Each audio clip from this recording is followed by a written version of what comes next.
బలపరుచుకుంటూ పోవాలి అనే కార్యక్రమం మీద అవగాహన పెంచుకుంటూ ఈరోజు ఇక్కడ ఏకమయ్యాం. ఒకటి ప్రధానంగా కూడా అందరం కూడా గుర్తుపెట్టుకోవాల్సింది ఏమిటి అనంటే,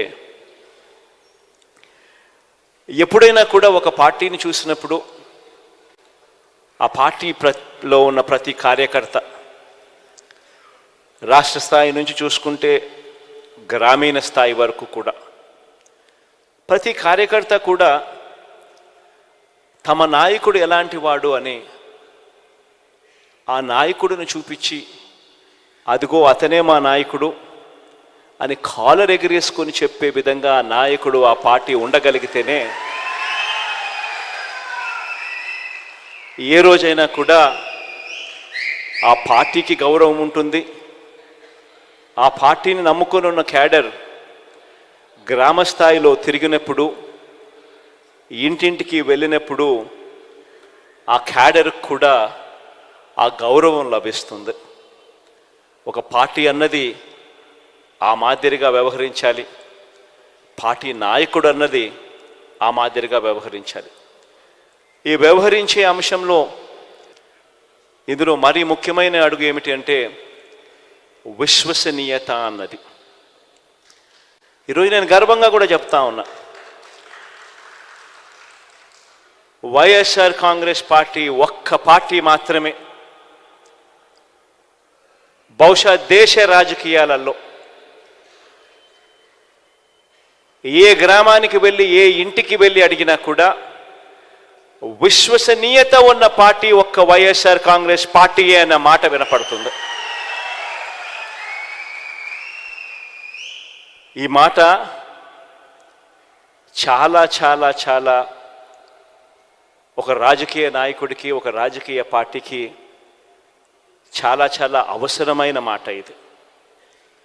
ఈరోజు నేను 2019కి ముందు 5 సంవత్సరాల గతంలో తెలుగుదేశం పార్టీ పాలన, చంద్రబాబు నాయుడు గారి పాలన చూశారు. 2014లో చంద్రబాబు నాయుడు గారు ఒక మేనిఫెస్టో తీసుకొచ్చాడు. ప్రతి సామాజిక వర్గానికి ఒక పేజ్ కేటాయిస్తూ,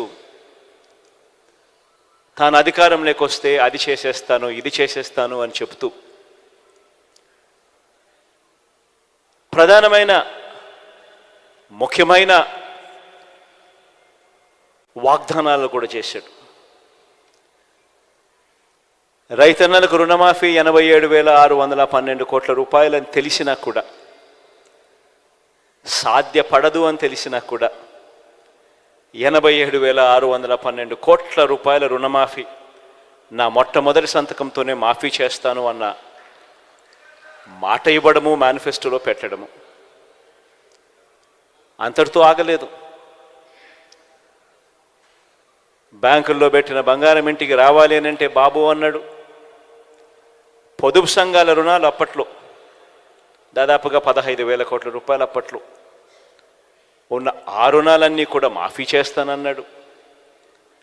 అంతటితో కూడా ఆగలేదు. ఇంటింటికి ఒక ఉద్యోగం లేకపోతే ప్రతి ఇంటికి 2,000 రూపాయల నిరుద్యోగ భృతి అన్నాడు. ఇవన్నీ చెప్పడమే కాకుండా, ఎన్నికల మేనిఫెస్టోలో ఇవన్నీ పెట్టడమే కాకుండా, గ్రామానికి, ఇంటింటికి వెళ్ళి కార్యకర్తలను పంపి దీనికి పబ్లిసిటీ ఇప్పించాడు. టీవీలలో విపరీతమైన యాడ్లు వచ్చాయి. బ్యాంకుల్లో పెట్టిన బంగారం ఇంటికి రావాలి అని అంటే బాబే రావాలి అని అడ్వర్టైజ్మెంట్లు. నాకు ఇప్పటికి కూడా గుర్తుంది అడ్వర్టైజ్మెంట్లు. తాలిబొట్టును ఎవరో వచ్చి లాగుతూ ఉంటారు ఒక అక్క చెల్లెమ్మ మడిలో నుంచి. వెంటనే ఒక చెయ్యి వచ్చి ఇలా ఆపేస్తుంది.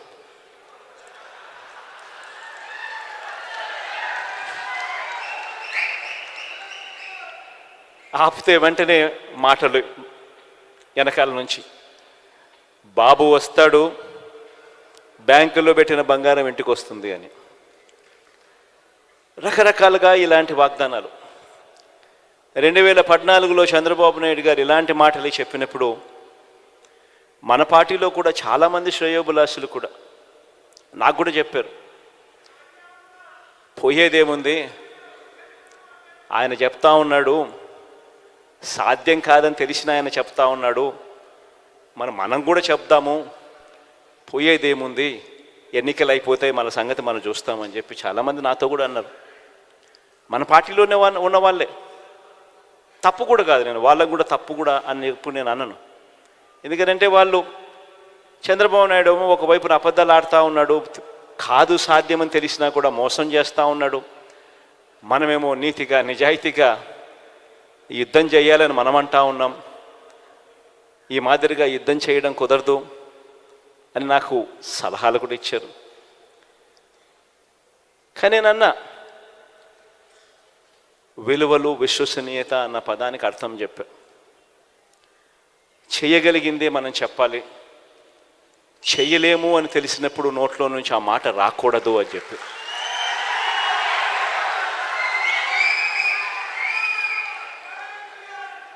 ఆ తర్వాత మనం చెప్పలేకపోయాం. చంద్రబాబు నాయుడుకు తోడు ఆయన దత్తపుత్రుడికి తోడు అప్పట్లో కేంద్రంలో కూడా మోడీ గారి గాలి కూడా వీస్తూ ఉన్నది. ఆయన కూడా వీళ్ళతో భాగస్వాముడైనాడు. అందరూ కలిసి ప్రజలను మొత్తానికైతే గొప్పగా మోసం చేశారు. మోసం చేసి అధికారంలోకి వచ్చారు. వచ్చిన తర్వాత మేనిఫెస్టో అన్నది కనపడకుండా చెత్తబుట్టలోకి వెళ్ళిపోయింది. మేనిఫెస్టో ఎక్కడ ఉంది అని కనీసం వెబ్సైట్లలో వెతికితే వెబ్సైట్లలో కూడా మేనిఫెస్టో కనిపించుకోకుండా చేశారు. ఎక్కడా కూడా ఎన్నికలప్పుడు మేము ఇది చెప్పాము, ఇలా చెప్పినాం కాబట్టి ఇది మేము చేస్తున్నాము అని చేయలేకపోగా, క్యాడర్ కనీసం గ్రామాలలో ఇళ్లకు వెళ్ళి కూడా చెప్పుకోలేని పరిస్థితి. చివరికి ఏం జరిగింది? మోసం ఎప్పుడూ నిలబడదు.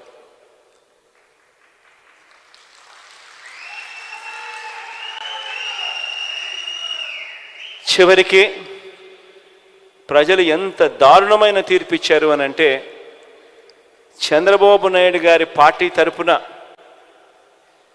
ప్రజల్లోకి వెళ్ళి క్యాంపెయిన్ చేయడానికి చంద్రబాబు నాయుడు గారి క్యాడర్ కూడా గ్రామంలో ఉన్న ఇళ్లకు కూడా వెళ్ళలేని పరిస్థితిలోకి ఆ క్యాడర్ దిగజారిపోయింది. క్యాడర్ అంటే ఫలానా నాయకుడు మావాడు అని చెప్పి కాలర్ ఎగరేసుకొని చెప్పాల్సిన పరిస్థితి నుంచి ఫలానా నాయకుడు మావాడు అని చెప్పడానికి భయపడి ఏకంగా గ్రామాలలో ఇళ్ళకు కూడా వెళ్ళి చెప్పాలంటే కూడా భయపడే పరిస్థితిలోకి క్యాడర్ పోయింది. ఎన్నికలు అయిపోయాయి. 2019 మళ్ళా చంద్రబాబు నాయుడు గారిని నమ్మిన ప్రజలందరూ కూడా మోసపోయిన పరిస్థితిలో ఎన్నికలు జరిగాయి. 2019లో మళ్ళీ మేనిఫెస్టో అన్న అంశం మీద వచ్చింది. 2019లో మనం మన మేనిఫెస్టో తీసుకొచ్చాం. కేవలం 2 పేజీల మేనిఫెస్టో తీసుకొచ్చాం. 2 పేజీల మేనిఫెస్టో. ఎందుకనంటే ఆ మేనిఫెస్టో అనేది ప్రజలకు గుర్తుండాలి, మనకు గుర్తుండాలి. ఆ తర్వాత అధికారంలోకి వచ్చిన తర్వాత ఆ మేనిఫెస్టో మనం తీసుకొచ్చేటప్పుడు కూడా నేను నా పాదయాత్ర సందర్భంగా ఈ మేనిఫెస్టోకు సంబంధించిన అంశాల గురించి మాట్లాడుతూ ఉన్నప్పుడు కూడా మన పార్టీలో ఉన్న వాళ్ళు కూడా కొంతమంది నన్ను అడిగారు. నాకు హీరోయిట్కి కూడా గుర్తుంటుంది ఎప్పుడైనా ఇటువంటి మాటలు అయితే. అప్పల్ నర్సయ్య అయితే నాతో విజయనగరం జిల్లాకు పోయినప్పుడు, అప్పల్ నర్సయ్యను వచ్చినాడో లేదో నాకు తెలియదు, కానీ ఇక్కడ అప్పల్ నర్సయ్య అన్న మాట నాకు గుర్తుంది. అన్నాడు, నాతోనే అన్నాడు, ఇవన్నీ సాధ్యమేనా అని. అప్పల్ నర్సయ్యతో నేను అన్నా, ఇవన్నీ ఖచ్చితంగా చేసి తీరుతామన్నా అని చెప్పి.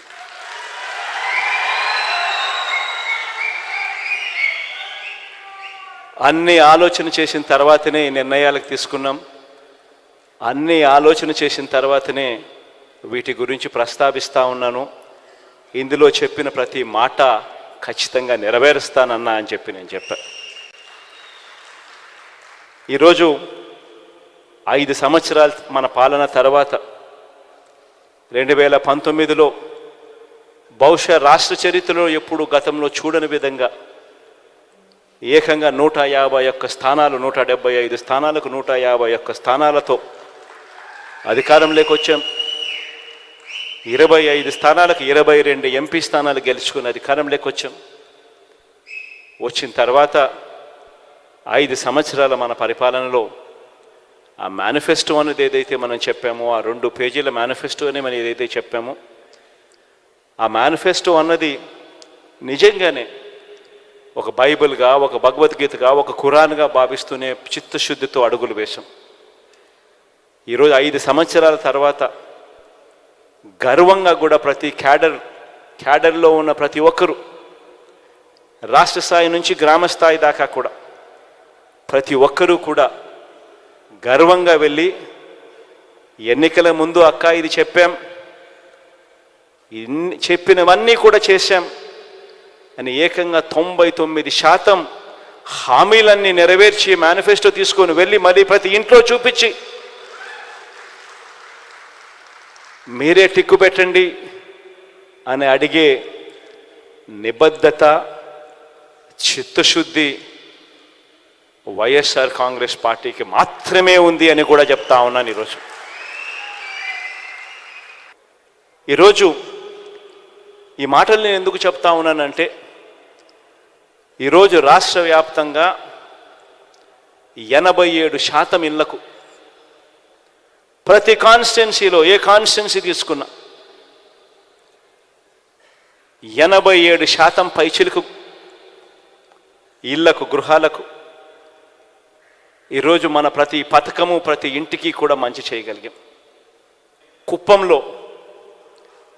కుప్పం రూరల్ నియోజకవర్గం కాబట్టి అక్కడైతే ఏకంగా 93%, 93.29% ఇళ్లకు మంచి జరిగిన పరిస్థితులు అక్కడ ఉన్నాయి. ఇప్పుడు నేను చెప్పే విషయం చాలా చాలా జాగ్రత్తగా వినండి. ఇప్పుడు నేను చెప్పే విషయం కుప్పంలో నేను ప్రస్తావన చేస్తూ అన్నా. కుప్పంలో 87,000 ఇల్లులు,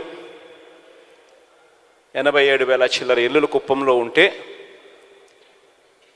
ఏకంగా 83,000 ఇళ్లకు దాదాపుగా మంచి జరిగింది. ఆ మాట ప్రస్తావిస్తూ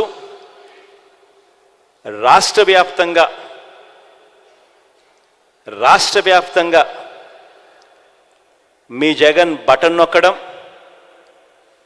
నేరుగా నా అక్క చెల్లెమ్మల ఖాతాల్లోకి ఎటువంటి లంచాలు, ఎటువంటి వివక్షకు ఆస్కారం లేకుండా, ఎటువంటి లంచాలు వివక్ష లేకుండా ఏకంగా 2,55,000 కోట్ల రూపాయలు నేరుగా నా అక్క చెల్లెమ్మల కుటుంబాల ఖాతాల్లోకి వేశాము అని చెబుతూ, ఈ 2,55,000 కోట్లకు సంబంధించి ఇందులో 1,400 కోట్ల రూపాయలు కేవలం ఈ కుప్పం నియోజకవర్గంలో ఈ 83,000 ఇళ్లకు ఈ 1,400 కోట్ల రూపాయలు ఇవ్వగలిగాము అని.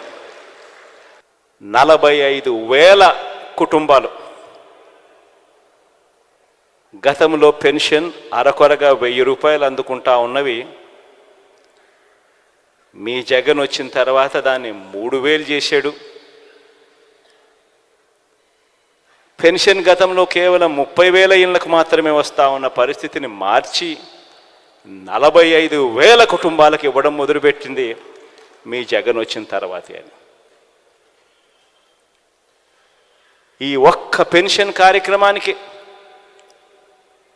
ఈ 57 నెలల కాలంలో ఇచ్చింది ఒక్క కుప్పం నియోజకవర్గంలో మాత్రమే 507 కోట్ల రూపాయలు ఇచ్చాం.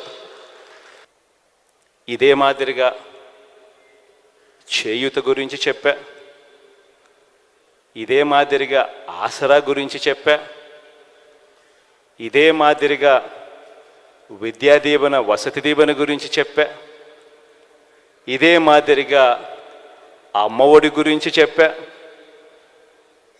మొత్తంగా 83,000 కుటుంబాలకు ఏకంగా 1,400 కోట్ల రూపాయలు ఏకంగా ఈ 57 నెలల కాలంలో బటన్ నొక్కడం, నవరత్నాల ద్వారా నేరుగా నా అక్క చెల్లెమ్మల కుటుంబాల ఖాతాల్లోకి వెళ్ళిపోవడం.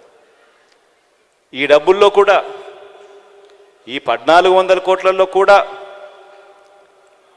ఆ పేదలకు ఇచ్చిన ఇళ్ల పట్టాల గురించి ప్రస్తావన లేదు. ఎందుకంటే అది కూడా కలుపుకుంటే ఈ 1400 కోట్ల కంటే ఇంకా చాలా ఎక్కువ. ఎందుకు నేను ఈ మాటలు మాట్లాడుతూ ఉన్నానంటే, ఏ నాయకుడైనా కూడా ఒక అటువైపున 83,000 కుటుంబాలకు ఈ స్కీమ్లో ఇన్ని వేల కోట్లు, ఈ స్కీమ్లో ఇన్ని వేల కుటుంబాలకు ఇన్ని వందల కోట్లు, ఈ స్కీమ్లో ఇన్ని వేల కుటుంబాలకు ఇన్ని వందల కోట్లు, ఈ స్కీమ్లో ఇన్ని వేల కుటుంబాలకు ఇన్ని వందల కోట్లు ఇచ్చామని చెప్పి చెప్తా ఉన్నప్పుడు అటువైపున ప్రత్యర్థికి గుండెల్లో రైళ్లు పరిగెత్తడం ఖచ్చితంగా మానవ్. ఇది వాస్తవం. ఈ డేటా నియోజకవర్గ స్థాయి నుంచి, మండల స్థాయి నుంచి, సచివాలయం స్థాయి దాకా కూడా మీ అందరికీ అందుబాటులో ఉంది. ఎప్పుడు జరగని విధంగా జరిగిన గొప్ప కార్యక్రమం. కేవలం ఈ 57 నెలల కాలంలో జరిగింది. ఎప్పుడు చూడని విధంగా పరిపాలనలో సంస్కరణలు తీసుకొచ్చాం, మార్పులు వచ్చాయి. అసలు గతంలో ఎప్పుడు ఊహకు కూడా అందల. నిజంగా ఇది సాధ్యమేనా? ఎవడైనా ఎన్నికలకు ముందు ఎవరైనా మనల్ని వచ్చి, మీలో ఎవరినైనా వచ్చి ఇన్ని 100 కోట్ల రూపాయలు, ఇన్ని లక్షల రూపాయలు ప్రతి ఇంటికి ఇవ్వడం, అది కూడా లంచాలు లేకుండా, వివక్ష లేకుండా ఇవ్వడం సాధ్యమేనా అని అంటే మీలో ప్రతి ఒక్కరూ కూడా అలా నవ్వేసి అలా వదిలేస్తారు, సాధ్యమయ్యేది కాదు అనే మాట. కానీ ఈ 57 నెలల కాలంలో లేదు, ఇది సాధ్యమే అని ప్రతి ఇంటికి చూపించగలిగాం. ఎక్కడ లంచాలు లేకుండా, ఎక్కడ వివక్ష లేకుండా నేరుగా అక్క చెల్లెమ్మల ఖాతాల్లోకే నేరుగా ఆ డబ్బులు వెళ్ళిపోయి ఆ అక్క చెల్లెమ్మ కంటికే కనిపించే విధంగా చూపించగలిగాం. ఒక గొప్ప విప్లవాత్మక మార్పు పరిపాలనలో తీసుకొని రాగలిగాం. ఎప్పుడూ జరగని విధంగా, చూడని విధంగా. గ్రామాలలో స్కూళ్ళు మారాయి. ఎప్పుడు ఊహకు కూడా అందలేదు. డబ్బులున్న వాళ్ళకు మాత్రమే ఇంగ్లీష్ మీడియం బడులు, మంచి చదువులు, ట్యాబులు, క్లాస్ రూమ్లలో డిజిటల్ బోధన అని గతం. ఈ 57 నెలల్లో పూర్తిగా ప్రక్షాళన జరిగాయి. ప్రతి పేదవాడు కూడా నిజంగా పేదరికం నుంచి బయటికి పడాలి అనంటే, బయటికి రావాలి అనంటే, ఆ ప్రతి పేదవాడికి కూడా క్వాలిటీ ఎడ్యుకేషన్ అన్నది ఎంత అవసరమో గుర్తించి ఆ ప్రతి పేదవాడు వెళ్ళే బడిని ఆ మాదిరిగా క్వాలిటీ ఎడ్యుకేషన్ తీసుకొచ్చిన ఏకైక ప్రభుత్వం కూడా మనది మాత్రమే అని కూడా చెప్పడానికి గర్వపడతా ఉన్నా. ఇవాళ జరుగుతూ ఉన్నది యుద్ధం కేవలం కులాల మధ్య యుద్ధం అన్నది కాదు. ఎవరైనా కులాల మధ్య యుద్ధం అని చెప్పి ఎవరైనా అంటే కాదు.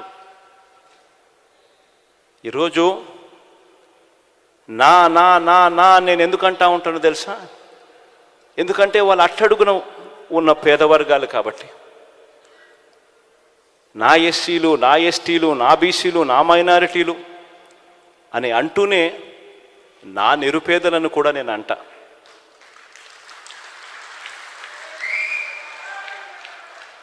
ఎందుకంటానో తెలుసా? ఎందుకంటే ఓసీలలో కూడా నిరుపేదలు ఉన్నారు.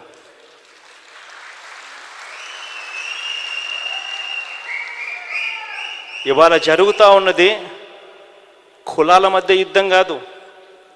ఇవాళ జరుగుతూ ఉన్నది క్లాష్ వార్. గుర్తుపెట్టుకోండి. పేదవాడు ఒకవైపున, పెత్తందారులు మరోవైపున. ఇవాళ జరుగుతూ ఉన్నది ఇక్కడ. మీ జగన్ ఉంటే పేదవాడు బాగుపడతాడు.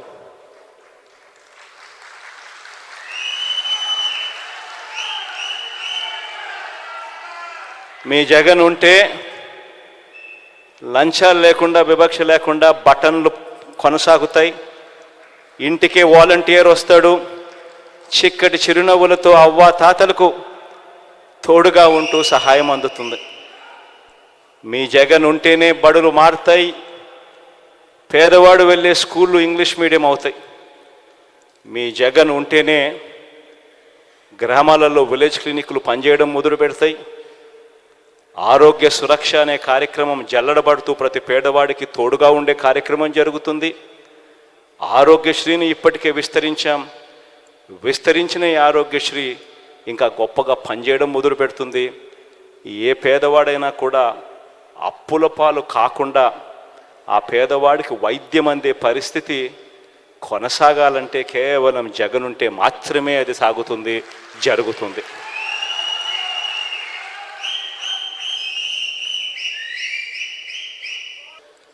ఏ పథకం ఏ సమయంలో ఎప్పుడు ఇవ్వాలనో ఆ సమయం దాటిపోక మునిపే ఆ రైతన్నను చేయి పట్టుకొని నడిపించే, గ్రామస్థాయి నుంచి నడిపించే ఆర్బీకే వ్యవస్థలు ఈరోజు గొప్పగా పనిచేస్తూ ఉన్నాయి.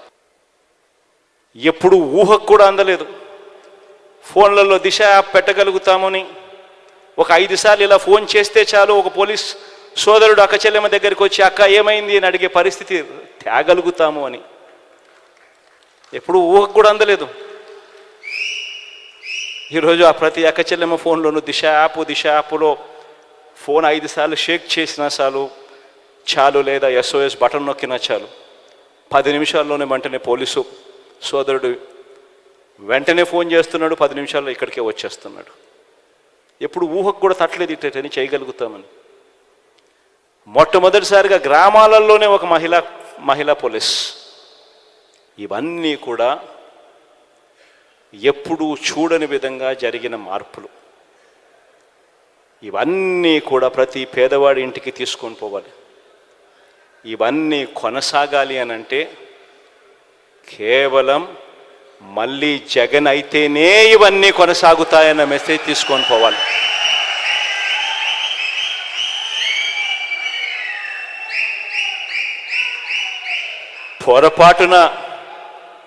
పొరపాటున మనం జగన్కి కానీ వైఎస్ఆర్ కాంగ్రెస్ పార్టీకి కానీ ఓటు వేయకపోతే, పొరపాటున కూడా అది జరిగింది అని అంటే మనంతట మనమే మళ్ళీ వాలంటీర్ల వ్యవస్థ మాకొద్దు, జన్మభూమి కమిటీలు కావాలి అని చెప్పి మనమే సంతకం పెట్టినట్టే. మనంతట మనమే మేనిఫెస్టోను ఒక బైబిల్గా, ఒక భగవద్గీతగా, ఒక ఖురాన్గా భావిస్తూ ప్రతి నెల సంవత్సరం పొడుగునా ఏ నెలలో ఏమిస్తాము, ఏ పథకం వస్తుంది అని చెప్పి ఏకంగా షెడ్యూల్ ఇచ్చి, క్యాలెండర్ ఇచ్చి ప్రతి నెల కూడా అమలు చేస్తూ ఉన్న ఈ పథకాలన్నీ కూడా మనమంతట మనమే వద్దు అని సంతకం పెట్టి ఇచ్చేసినట్టే. మళ్ళీ మేనిఫెస్టో చెత్తబుట్టలోకి వెళ్తుంది. మళ్ళీ ఎవడు పేదవాడి గురించి ఆలోచన చేసే పరిస్థితి ఉండదు. విశ్వసనీయత అన్న పదానికి అర్థం ఎక్కడా ఉండదు. మళ్ళీ పేదవాడు బతుకు చిన్న భిన్నమే అన్న సంకేతం ప్రతి పేదవాడి ఇంట్లోనూ వెళ్ళాలి. ప్రతి పేదవాడికి చెప్పాలి, అమ్మా జగన్ ఏదైనా చెప్తే చేస్తాడు. చెప్పే ముందు 4 సార్లు ఆలోచన చేస్తాడు. చేయగలిగింది మాత్రమే చెబుతాడు. కానీ చంద్రబాబు నాయుడు అలాంటి వ్యక్తి కాదు. ఎన్నికల కోసం, ఓట్ల కోసం ఏమైనా చెబుతాడు, ఎవరినైనా మోసం చేస్తాడు అవసరం కోసం అన్నది మన కళ్ళ ఎదుటనే కనిపించిన సత్యం. 2014లో ఇదే చూశాం, దానికన్నా ముందు ఇదే చూశాం. ఇవాళ తాను కేజీ బంగారం ఇస్తానని చెప్తున్నాడు, ప్రతి ఇంటికి బెంజ్ కారు కొనిస్తానంటున్నాడు. మళ్ళీ జరగబోయేది మాత్రం మళ్ళీ ఇదే అమ్మా అని చెప్పి ప్రతి ఇంటికి వెళ్ళి చెప్పే పరిస్థితి రావాలి. ఈ 45 రోజుల్లో ఇక ఎన్నికలు జరగబోతున్నాయన్న సంగతి జ్ఞాపకం పెట్టుకోండి. ఈ 45 రోజులు దాదాపుగా మన పార్టీలో అయితే మోరార్లెస్ టికెట్లన్నీ మోరల్లెస్ అందరికీ కన్ఫర్మ్ అయినట్టే మోరల్లెస్. ఎందుకంటే మార్చాల్సినటువన్నీ దాదాపుగా ఇప్పుడే 99% మార్చేసినాము. ఇంకా ఏదైనా ఉంటే ఒకటో ఆరో ఏదో అన్నా ఉంటే అక్కడో ఇక్కడో ఏదో ఉంటే మొత్తం కలిపినా కూడా పెద్ద ఎక్కువేమి ఉండవు. కాబట్టి అందరికీ మోరల్లెస్ కన్ఫర్మే. కాబట్టి ఖచ్చితంగా పోండి, ఆర్గనైజేషన్ మీద ధ్యాస పెట్టండి.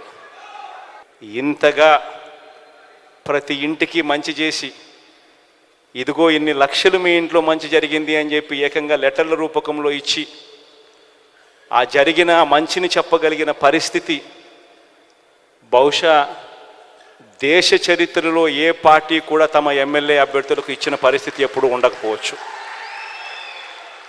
ఒక వైఎస్ఆర్ కాంగ్రెస్ పార్టీ మాత్రం మన ఎమ్మెల్యేలకు ఆ అవకాశం ఇస్తూ ఉంది. కాబట్టి మీరు చేసుకోవాల్సిందల్లా ఇంకా ఆర్గనైజేషన్ మీద ధ్యాస పెట్టడం. రాబోయే రోజుల్లో నేను ఒకటే చెప్తా ఉన్నా, ప్రతి నియోజకవర్గం ఏ గ్రామం తీసుకున్నా అందులో 93%, 87% ఇళ్లకు మనం మంచి చేసాం. 93, 87 అయితే నగరాలు సిటీలు అయితే 80 ఏమో. ఎక్కడ చూసినా ఈ స్థాయిలో మంచి జరిగింది. మరి 87% ఇళ్లకు మంచి జరిగితే అది ఏ నియోజకవర్గం అన్నా ఉండని, కుప్పం నుంచి ఇచ్చాపురం వరకు ఏ నియోజకవర్గమైనా ఉండని, ఇదే పరిస్థితి ప్రతి నియోజకవర్గంలో కూడా జరిగితే చేయగలిగినది ఏ ఇంట్లో ఎంత మంచి చేశామని ఏకంగా లెటర్లు తీసుకొని పోయి అక్క మీ ఇంట్లో ఇన్ని లక్షల రూపాయలు మంచి జరిగింది అని చెప్పి చెప్పగలుగుతా ఉన్నాం. మరి ఇంత మంచి జరిగినప్పుడు ప్రతి ఇంటికి ప్రతి గ్రామంలోనూ ఎందుకు మెజారిటీ రాకూడదు? ఆ గ్రామంలో వచ్చే మెజారిటీ ప్రతి మండలానికి ఎందుకు రాకూడదు? ఆ మండలంలో వచ్చే మెజారిటీ ప్రతి నియోజకవర్గానికి ఎందుకు రాకూడదు అని అడుగుతా ఉన్నా.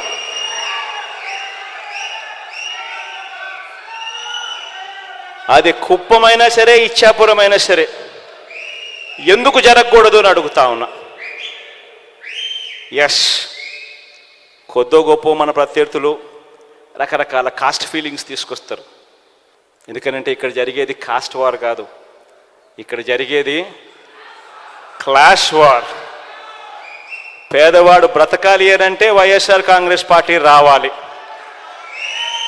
పేదవాడు బాగుపడాలి అనంటే వైఎస్ఆర్ కాంగ్రెస్ పార్టీ రావాలి, పేదవాడికి భవిష్యత్తు ఉండాలి అనంటే వైఎస్ఆర్ కాంగ్రెస్ పార్టీ రావాలి.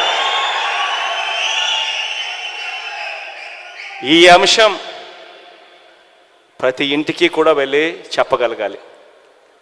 ఇక నేను చేయగలిగిందంతా నేను చేశా. మీ చేతుల్లోకి ఎవ్వడు, ఏ రాజకీయ పార్టీ, ఏ రాజకీయ నాయకుడు ఎప్పుడు ఇవ్వని ఆయుధాలు మీ అందరి చేతుల్లో నేను పెట్టా.